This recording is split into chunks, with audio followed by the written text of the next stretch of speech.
we are going through our game awards nominations. We're gonna be picking them out. We're gonna be talking about them because I'm a nerd and I like talking about this stuff. So if you don't like it, well, there's a clock. You guys want to vote just for fun to see all the categories.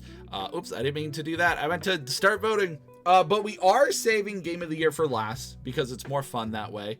So we can discuss what might be potential Game of the Year. However, if you go to the next one, Best Game Direction is everything that's up for Game of the Year. So why?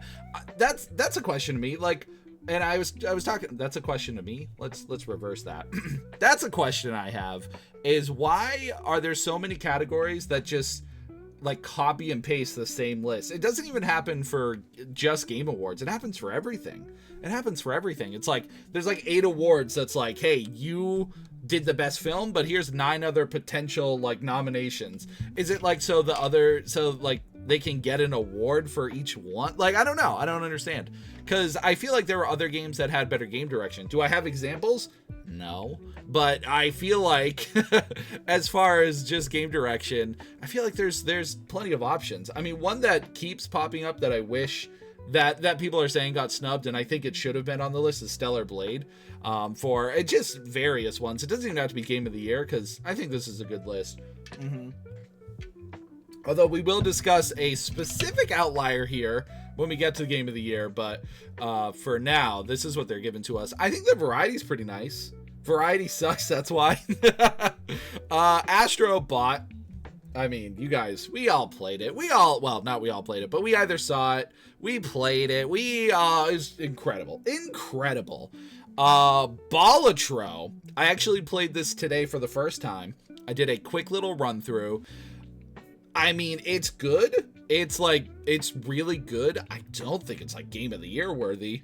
Again, compared to a lot of other things that I've played this year, and it's not bad in any way. It's just more so like, let's put something crazy up, right? Let's throw something on the list that people will be excited to see because it's very popular, but I don't know. It's not bad. I really don't think it's bad, and I think it's awesome an indie game went up for Game of the Year, and in this case, Best Game Direction. But Astrobot is a great game, but is it like a bold game direction? No, and you know what's funny? A lot of this doesn't feel like a bold game direction. Like, all of these, I don't know. Maybe Balatro, but Astrobot is very similar to its previous game. Final Fantasy, very similar to its previous game, with a little bit fatter. But I guess, with game direction and design... But it says innovation. None of these feel innovating to me. Maybe Wukong and Balatro, but Metaphor is literally Persona. I mean, for those of you who played it, do they innovate more than...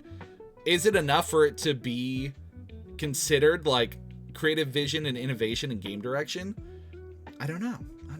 No, DLC does not count as a full game. Yeah, I am definitely in that camp where Elden Ring should not be up for an award again, especially for a DLC that requires you to play a massive chunk of the game. So for an expansion of a game to be up for Game of the Year is crazy. For numerous reasons, but more so than the time it takes to get into it. The fact that this game was up for a Game of the Year before, and I believe won, if I'm not mistaken. Elden Ring won when it originally was up. So, and it just took the spot from a ton of other games that could have done well with having a little more recognition, because whether or not we like it, the games that are up for Game of the Year usually get a bump in sales and usually get people talking about them. So if there were other better games out there, like Balatro, a ton of people are going to go and buy this game now because it's up there. Like, I've never even heard of this, which is very good. And I think this will just bump sales for the DLC, if anybody's curious about it who hasn't played it. But none of those games are that innovative. Oh, none of these games. Yeah, honestly, sequel, technically a reinvention or a I don't know what to call it, but it's Persona. It's still Persona. Now, KJ said there was twists. Is there enough twists to consider it? Like, I'm not going to not play it because it's like Persona. It's just when we're talking about new innovative games, Game of the Year stuff, like all these things, it's just one of those things that I think will be an excellent game, but compared to other things that came out this year. Like, and you know, this is not my love of Sonic, but I would argue the Sonic X Shadow Generations, but that's tough because the Shadow Generations a DLC, or is that a new game? It's included, and technically when you hover over it in the game, it's called Shadow Generations. It's not like Sonic Generation Shadow Gen. Anyways, all I want to say is the direction of that went really well because they're taking Sonic in a new direction, right?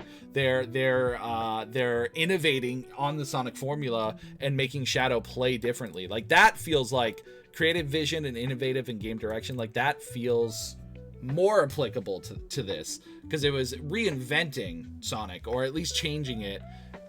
But maybe I'm too deep into Sonic and most people don't see that on a surface level. Is it?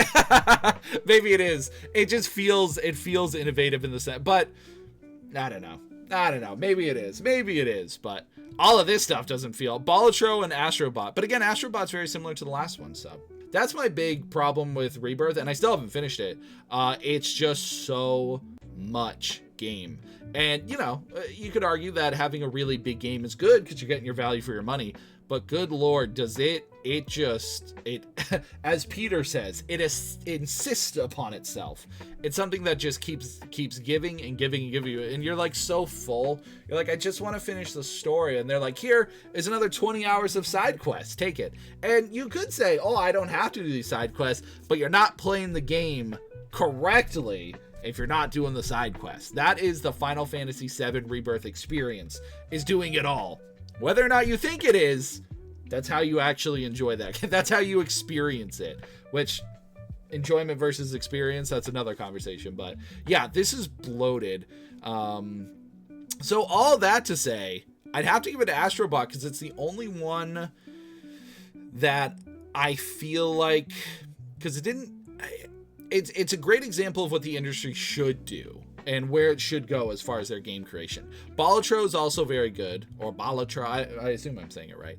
I played it today, only did one round, but it's super simple. That's the thing, like, it's innovative in the sense of card gaming, because it basically just gives you, like, poker, but makes it a roguelike. So you have a lot of elements, and then all these crazy cards that affect the rest of the game. But it was really fun. I played for like a minute, and I was like, I don't know if I like this. And then another minute went by. I'm like, this game I could see myself playing for 30 hours every week. Like, it can consume you. I'm gonna give it to Astrobot because I love Astrobot. Keep voting. Yeah. What's next? Best narrative. Okay. A couple different ones here. Simple, you haven't played much of it. No, I haven't. I know there's so much to it. There's so much. No, I did my first run. And I got to the fourth boss, the fourth ante or whatever. I just kept building up. It was really, well, I don't know if it was a great run, but it was a good one. Mm-hmm. Best narrative. For outstanding storytelling and narrative development in the game. Once again, Rebirth pops in. You know what stinks here? I've only played technically Final Fantasy VII and Senua's Saga. I have played Silent Hill 2, the original, and it's a very good story. Silent Hill 2's got a crazy story. Hellblade, I didn't love the story too much. It feels rushed by the end, and there are elements that are really strong about this game, but the story itself was not one that I was like, I left after and I was like, that was solid. Yeah, and that's the thing, like, do you give a vote if you don't know? Technically, so I would have to either give it to Final Fantasy, which I think the Rebirth story is good. I haven't finished it, so it's hard to say. Like a Dragon always has really good stories. Metaphor, I bet, has a great story, but I'd have to give it to Final Fantasy. Maybe Silent Hill 2, but I haven't played it, so. Hellblade 2 was this year. I know, right? Best art direction, again. Mostly the same games. They threw, what is that? I'm going to call it Neva. They threw Neva in there, which is from the people who made Gris, which I heard this game was great. Didn't play it. For outstanding creative and or technical achievement in artistic design and animation, I think I'd have to give it to Astrobot. Because Elden Ring looks more of the same. And don't get me wrong, Elden Ring looks incredible and it's technical. It hits all these things. But honestly, on principle, I don't want to vote for Elden Ring for anything. And you know what? I didn't really love the DLC as much as everyone else did. I think I was very satisfied with my playthrough of Elden Ring. So playing it more for another 30 hours, I was just kind of done with it. I think I was finished. But what's really sad about this is, again, there were so many other games that had such a better art direction. You know what I should do? Let's pull up a list of games that came out this year just to compare a little bit. Yeah, this will do. Like, oh my god, and it came up immediately. Prince of Persia. Prince of Persia, The Lost Crown. Hello, sailor. Like, when I think of artistically crazy games, none of those came to mind. But Prince of Persia should easily be on that list. That game was so artistically stylish. More so than everything else here, right? Am I crazy? Well, Astrobot's very, very, very well, and Neva too. I haven't played Neva. I mean, they're not. I wouldn't say any of these are bad. Wukong might be a little tough because I haven't played it, and Elden Ring looks a lot more of the same. But where's Animal Well? Right? That one should be up there too. That Animal Well is up for a couple things, but I saw Animal Well being nominated for some of the indie. Yes, they were nominated for this too, which is good. Well, Animal Well is a hidden treasure. It's very good. Tekken 8's got a pretty nice visual style. Okay, even Princess Peach Showtime. That game looks very pretty.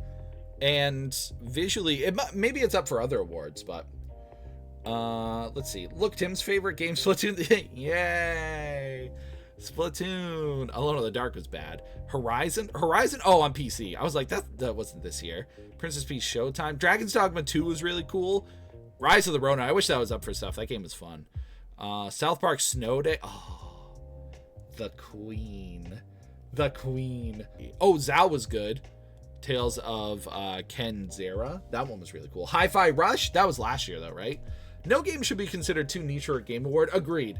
If you do a game award, there shouldn't be like a threshold of entry. Now, you know, you have to assume who's ever nominating these have to play these games, right? Because who gets to decide to nominate them, right? I couldn't find it when I was looking, but Stellar Blade on PS5. Heck yeah. Sea of Thieves. Hades 2. Surprised that wasn't up for anything, but I guess it's early access, so. Yars Rising. Anyone? The Rugrats game? Come on, Funko Fusion? These are real games. Now we're gaming. Lollipop Chainsaw. Zelda. That one kind of came and went. I truly feel like Zelda Echoes of Wisdom was like kind of just disappeared. I think those who played it enjoyed it and played it, but I didn't hear anybody talking about beating it. I didn't hear anybody talking about it at all. Art direction, Astrobot. Astrobot, my boy.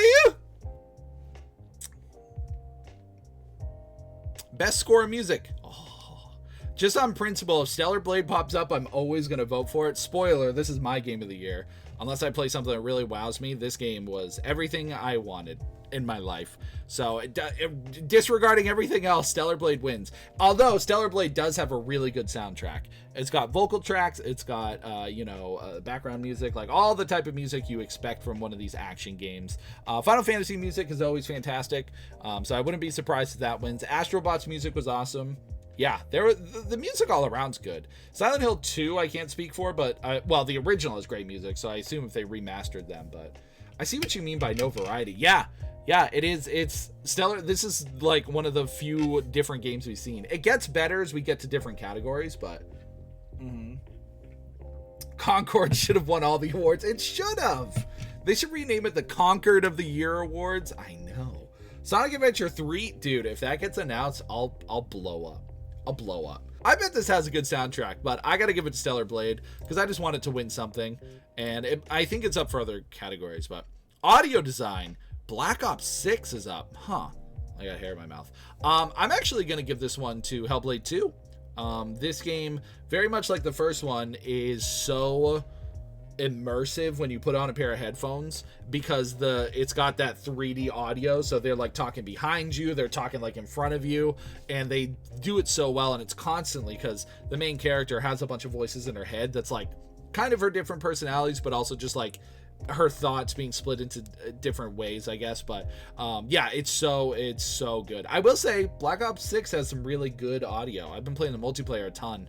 Haven't played the campaign yet, but Astrobot again. Astrobot could win all these and I wouldn't be upset. I think it truly is an exemplary game this year, and would be my game of the year if I didn't love Stellar Blade so much. But yeah, I'm gonna give it to Hellblade 2.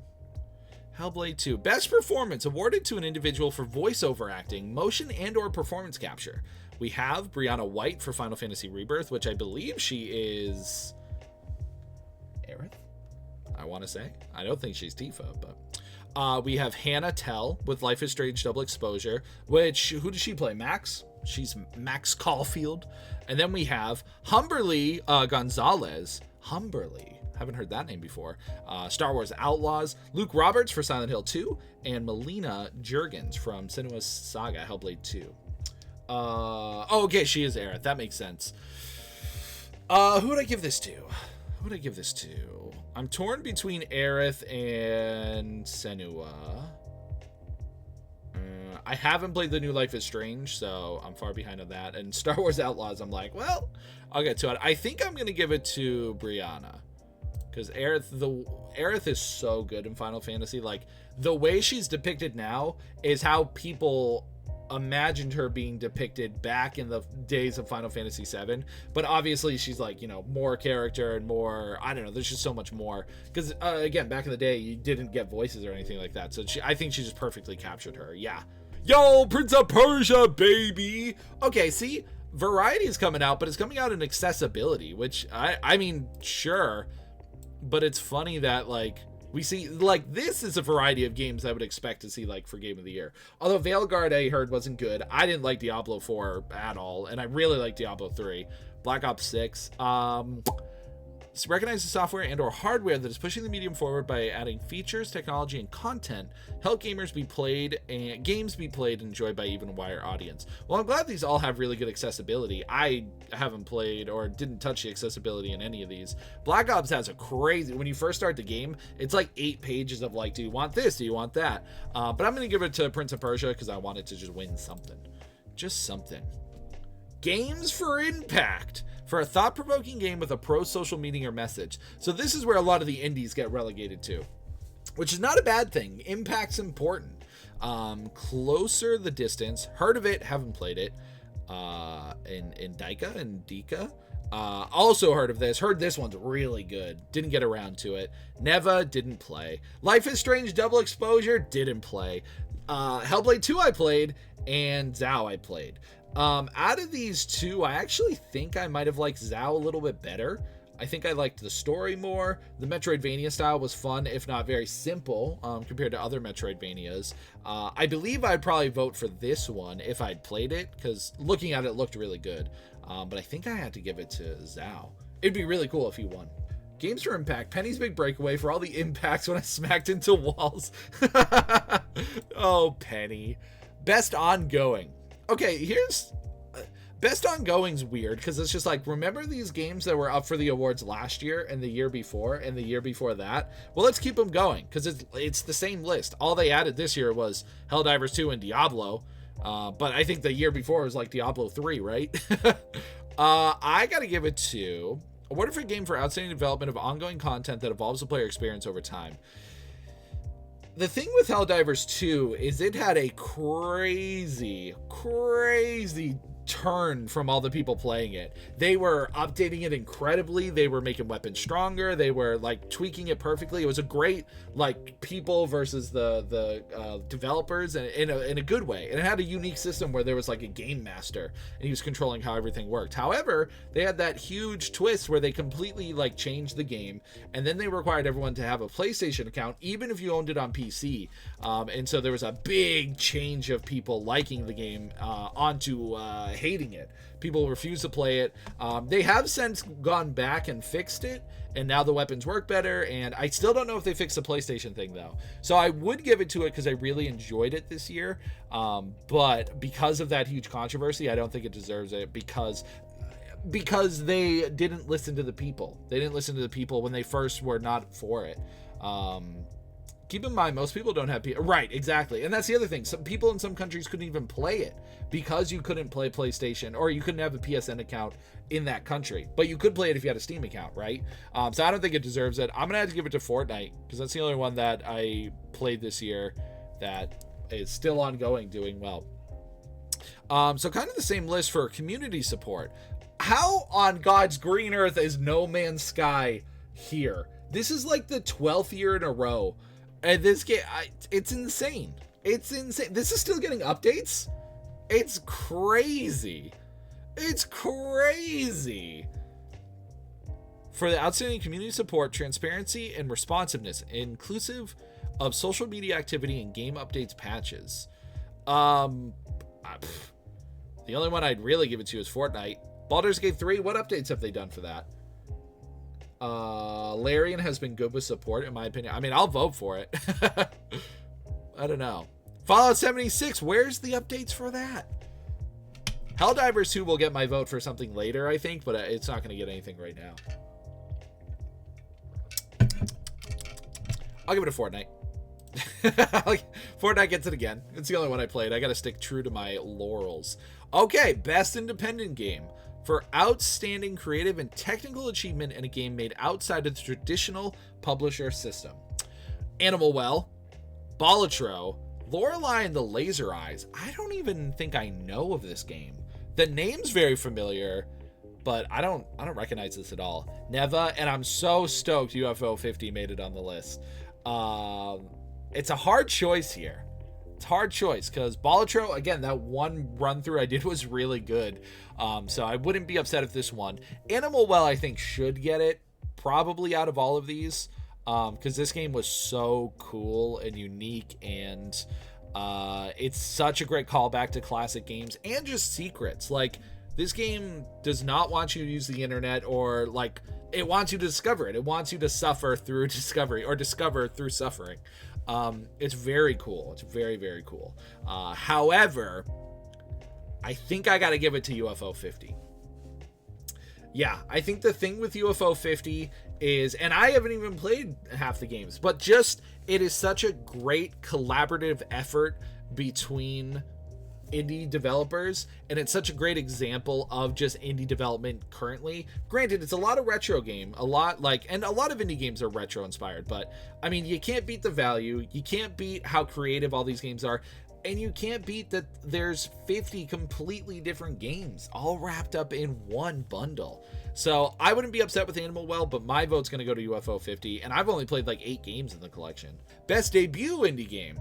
For the best debut game created by a new independent studio, Animal Well, Balatro, Manor Lords. Never heard of that one.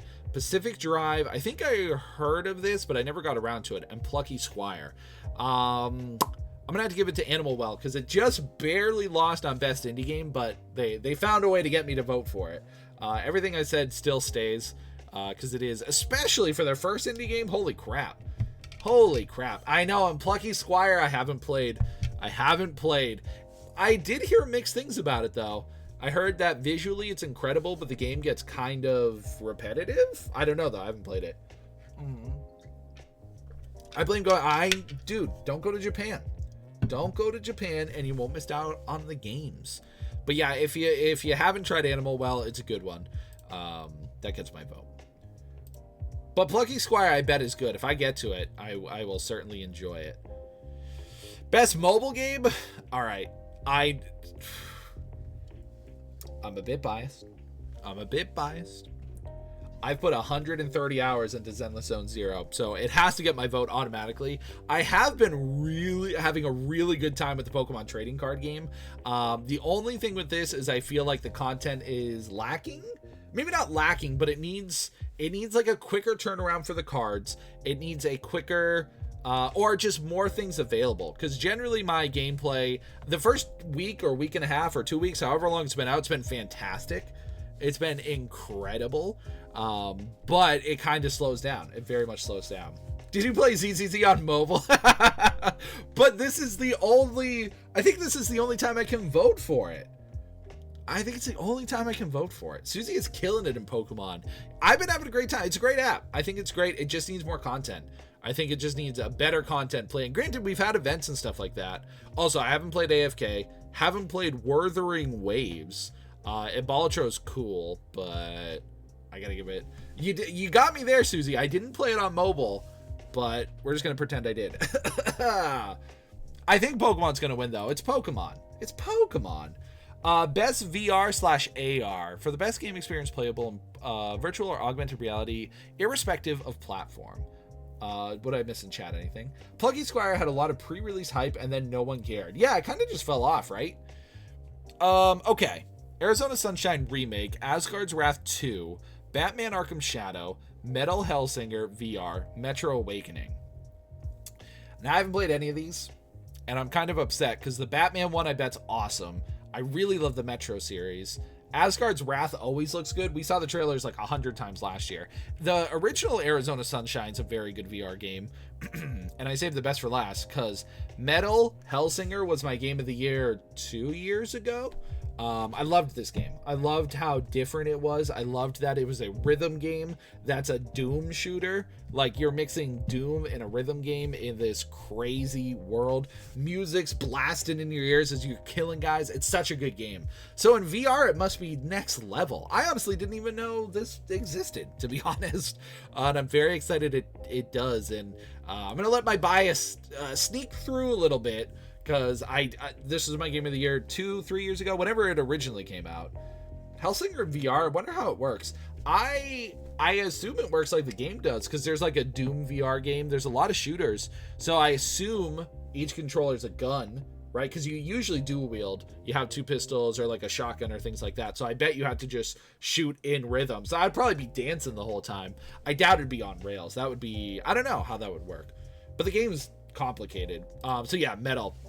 In fact, I'm gonna go try to buy that after. I don't know what it's on though. Best action game.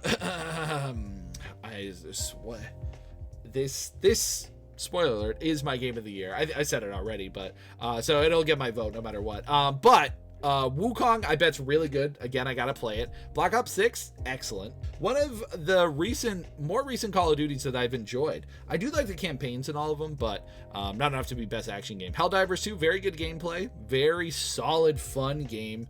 Hopefully it's better now. I haven't played since they made all those changes, but it's only because everyone I was playing with stopped playing. So I was like, okay, because it's not good solo.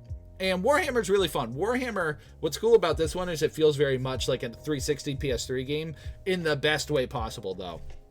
It's got some just vicious, crazy gameplay. The menus, the weapons, like it feels like that era, but not held behind by like graphics or how the game runs or anything like that.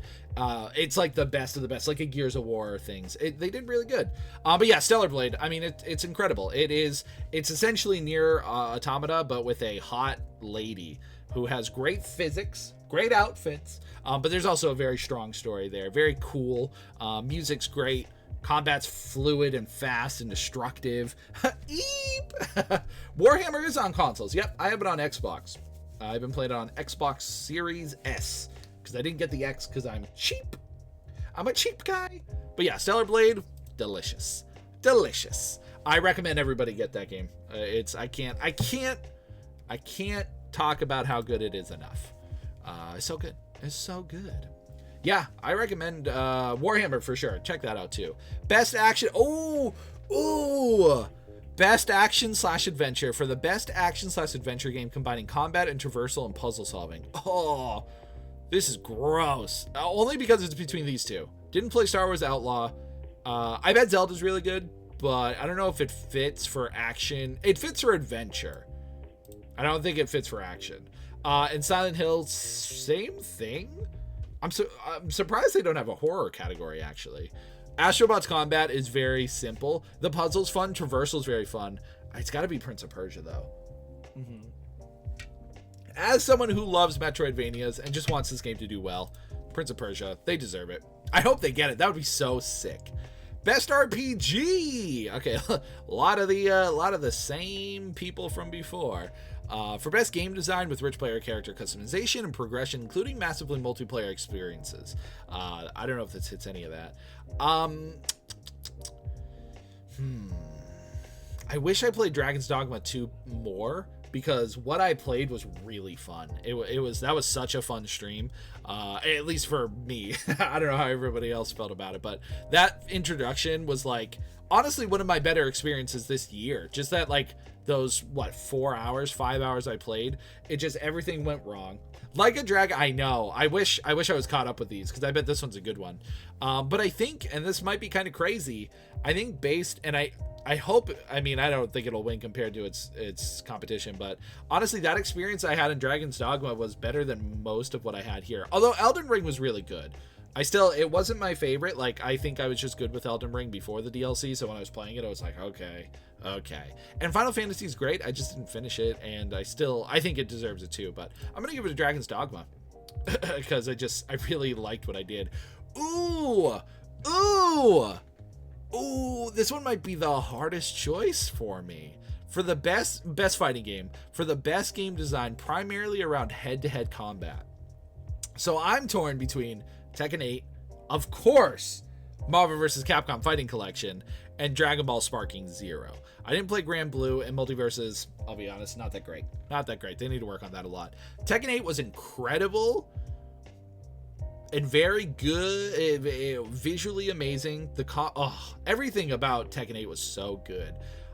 The thing with Marvel vs. Capcom is these are old games. Right? So can we give the best fighting game of the year to a collection of the best fighting games ever that were considered some of the best fighting games a long time ago? Like, it's weird to give an award to a collection, right? I absolutely think it deserves it, but it didn't do anything different. It's just like, here, have all these games. Now, it was a long time coming that this game would come out, since, nobody's been able to play them unless you play the old copies, because they got removed from stores and everything. So it's amazing that they were able to make it all happen, and I truly probably will vote for it. But man, Dragon Ball Sparking Zero is so fantastic. It captured what was so good about the Tenkaichi series and just turned it up to 11. And we have the modern story added to it. The roster's incredible. I think there's some severe balancing issues, and I get that's part of it, where it's like, okay, there are the overpowered characters and the weak characters, but playing multiplayer is a nightmare because there's always the same 5 characters that have more health, have more strength. So it's fun against friends. It's fun for the story, but if you're trying to play it competitively, it's a nightmare.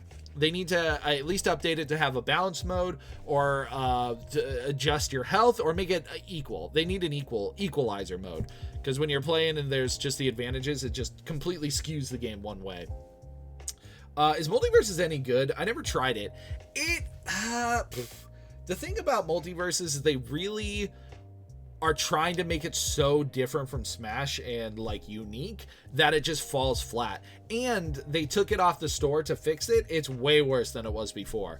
They really slowed it down. So combat is feels like you're fighting in molasses. Your characters are slow. The juggling's pretty rude. If you play online, they can beat you up, and it's always 2v2. You're always 2v2. So, there's always a chance that you could get double teamed, or vice versa. You can double team other people. But I mean, for free, it's not terrible. But just because I'm so critical on Smash games, because I love Smash and play it so much, I can very much tell that it's not Smash. And I'm gonna vote for Marvel vs. Capcom because I just want it to win. I want everybody to love Marvel vs. Capcom. And Sparking Zero is definitely, I think, number 2 for me. But those flaws are pretty strong. Where Marvel vs. Capcom is, I didn't have any issues with it. And you have all those games, and delicious. For the best game appropriate for family play, irrespective of the genre or platform, this is generally the Nintendo category, which is so weird because Nintendo makes such good games. It's very bizarre to me that they always get relegated to best family or best multiplayer, or these games always end up near the end, and I don't know why. Now here's the thing. I've only played Astrobot. And Princess Peach. I ended up getting Princess Peach. Did I tell you guys that? Yeah, I played through this. It was excellent. It was fantastic. It was very fun, very charming. Not game of the year or best family game, but I did play through this. I forgot. I did it while I was recovering from sciatica. This is where Elden Ring should have won. Best family. Yeah, best family's funny too, because it's like the game you can play with your family. I guess it falls in multiplayer. I wish I played Mario Party. I don't know if it would beat Astrobot, and I wish I played Zelda as well, and Plexisaur. All these games I wish I played, but I'm gonna have to give it to Astrobot because it's just that good. And I could vote for Princess Peach, but I won't be true to myself. Best sim / strategy. I'm gonna let my Capcom creator bleed out here. I'm gonna pick Kunitsu Gami Path of the Goddess. Haven't played any of these games, but I'm gonna let Capcom. Unicorn Overlord. I know. Age of Mythology, Frostpunk, Manor Lords, and Unicorn Overlord. I think Unicorn will win, but I want a Capcom game to win, so it gets my vote. I haven't played any of these. So. Best sports and racing. I'm gonna give it to whatever is not racing. Oh, I should give it a racing for Mrs. Berry. I don't care about soccer, don't care about basketball, don't care about WWE. Tennis is always fun, but for Mrs. Berry, we'll give it to F1. We'll give it to F1 for Mrs. Berry. Best multiplayer. Wow, there's not a lot of fun games and not a lot of family games in here. For outstanding online multiplayer gameplay and design, including co-op and massively multiplayer experiences, irrespective of the game genre or platform. F1, definitely. F1. There we go. F1. I don't know if the game's good, but Jamboree. So I've played everything except Jamboree here, and I would vote for it, but I didn't play it. So I can't be a liar, guys. I can't be a liar. Okay, I'll be a liar for you guys. Not like my vote has a lot to say anyways, but if I wasn't voting for you guys, I would probably give it to Helldivers 2. That's probably the most fun I had playing multiplayer out of this list. Warhammer was pretty fun multiplayer too, but I played Helldivers more. And Black Ops is fun, but I'm playing it solo, so I don't know if I can value it on its multiplayer experience. But I am playing solo in the multiplayer, which is fun, but it's Call of Duty. But it feels really good. But here you go, guys. I'll give you Super Mario Party. Oh, my favorite category. Everyone knows what we're gonna vote for. This is Best Adaptation, recognizing outstanding creative work that faithfully and authentically adapts a video game to another entertainment medium. The Flames of Disaster. No, we're not voting for stupid Knuckles. Suckles. They butchered it. They butchered it. Knuckles is the saddest attempt at a video game adaptation. This whole list is full of gems. Gems. Arcane, I believe, might be my favorite video game adaptation. Castlevania's up there too. I haven't started the new season yet, so I might not vote for it because I haven't seen it yet. Fallout was excellent. Way better than I expected. Yep, I agree. Way better than I expected it to be too. My expectations were very like middle. Like I had hopes it would be good, but I also was expecting the worst because video game adaptations can be rough. And I'm, very, very well versed in these. As I've been watching so many of them for a video Brett and I are working on. So I know when they work and I know when they don't. Especially, I'm glad Borderlands isn't up here. Let's see. Definitely Tomb Raider because of the voice actor. Haley Atwell is an auto vote. We'll get there, Barry. We'll get there.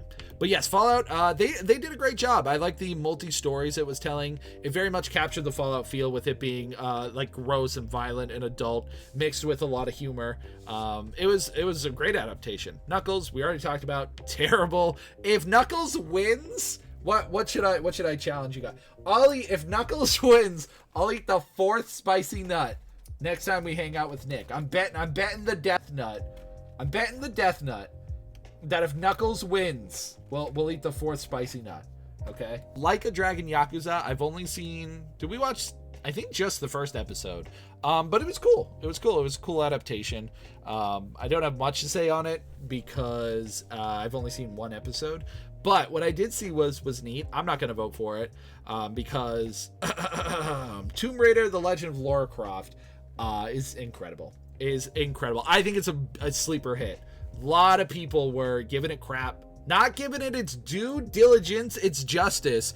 It's a perfect adaptation. I think one of the best adaptations I've ever seen, not only because I'm a big fan of Tomb Raider, but they captured the spirit of Lara Croft more so than any of these two. I really think at most video game adaptations, this feels so much like the game. It is a continuation of the story of the new trilogy, but it was so fun. The action was awesome. Haley Atwell kills it as Laura. Animation was top tier. It's seriously one of the best shows I've watched this year, hands down.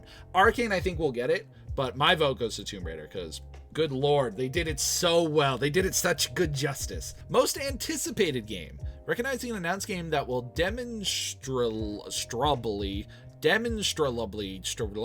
illustrated potential to push the gaming medium forward. Death Stranding 2 on the Beach. That's the official name for the game. Haven't played the first one. Ghost of Yoti? Ghost of Yaoi.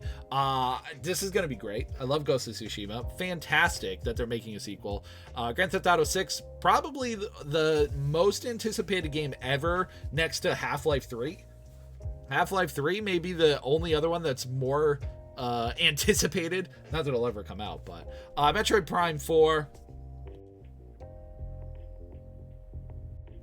and Monster Hunter Wilds. After playing the beta, I'm way more excited for this. You guys know I'm kind of a mixed bag on Monster Hunter, but the beta was super fun, and I get to play as Amy in it. But obviously, Metroid Prime 4. Can't wait. My fingers, my toes, my stomach, very excited. Metroid Prime 4. That's gonna be so good. Content Creator of the Year, we got Bunny, Usada Picora, we got Typical Gamer, we got Techno Gamers, and Iliojan or Juan, and Queso. The only one I recognize here is Queso, and I do think he's a very good streamer. He's very fun. I do really like his general impact on streaming, because he is very much like the not the guys, but the people's people, right? Where all the other high level streamers are all like, all like, I don't know, they're very industry, they're very streamer. Like, Queso just literally jumps on stream and he's like, hey guys, let's play games. Like, he's just fun. I've only heard of Queso because they came up, yes, and that's where I've seen him mostly. But I just like generally, like, those are the streamers I want to see do really well. Has it been a year since I did that Tim Me? I think so, Tichu. I forgot. Oh, is that somewhere? I should post that again. If it was cross-plat, probably will be with Switch 2. Would you get a Switch 2 for it? Oh, for Metroid? For sure. I think I'll get a Switch 2 when it comes out anyways. I generally always jump on new Nintendo consoles. I guess it depends on what the launch lineup is and my finances at the time, but I would definitely do that. I would get the best console for the new one, because I think the Switch runs all right. It's pretty weak comparatively to the other consoles and PC. So if Metroid Prime 4 is on both, I definitely would get it on the new console. But yeah, Queso, you get my vote. Yeah, we are due for a 3D Mario. Best esports game. Anybody got any votes for this one? Valorant, I think, is too toxic. I kind of like the idea of Mobile Legends Bang Bang because it's got a hot elf lady. League of Legends, toxic. Dota 2, boring. Counter-Strike would maybe get my vote. That one I think's like the most interesting, but also Mobile Legends Bang Bang. I want to play Mukbang Bang Bang. Mobile Legends Bang Bang. You get it. They're all toxic. Best esports athlete. We got 33. We got Elskib. We got Chef Boyardee. Faker. We got Zywoo. And we got ZMJJKK. I'm going to go with Faker for Sonic. There's someone called 30. I know all these names didn't seem real. This is the part where I just vote for random things. Billy Gaming. We got Gen G. We got Navi, T1, and Team Liquid. I like Billy, because I just want to hear him say it out loud. Okay, we have one more thing to vote for. and that's Game of the Year. We saved it for the end. Because we got to talk about is DLC a game, even though we kind of did talk about it. But recognizing a game that delivers the absolute best experience across all creative and technical fields. All these games are good in their own right. I truly don't believe Elden Ring should be up for an award. Stellar Blade's a big one. Sonic X Shadow Generation should be up there. Again, that's a little bit of my bias. There were some really good, like Animal Well. I think the thing with Elden Ring is it's been up for an award before. So and also it's a DLC that requires you to play so much of the game to get to it. So I don't know. I think it does deliver a great gaming experience across all creative and technical fields. Everything else I think deserves to be up here. Balatro is very exciting to see. But I mean, it's obvious. Astrobot. Not only because it's something that the gaming world needs to look at and be like, this is what people want to play. This is what people need to play. I went back to change my vote. This is what the world needs. This is what we need in gaming right now is a fun, creative, callback even to other games, but also just like to show that gaming needs heart. All these games are intense, dark stories for hundreds of hours with brutal combat, except Balatro. That's just a fun indie game. But Astrobot shows that gaming doesn't need to be all this. It can just be this, and that's fine. Yeah. Yep. That's at least my take on the Game of the Year option here. But that was officially all the categories voted for. But of course, it's always my opinion. I could be right. I could be wrong. Who knows? But it always is fun to vote. So the Game Awards is December 12th. It's usually on a Thursday. And as always, I'll stream them. So we'll check it out.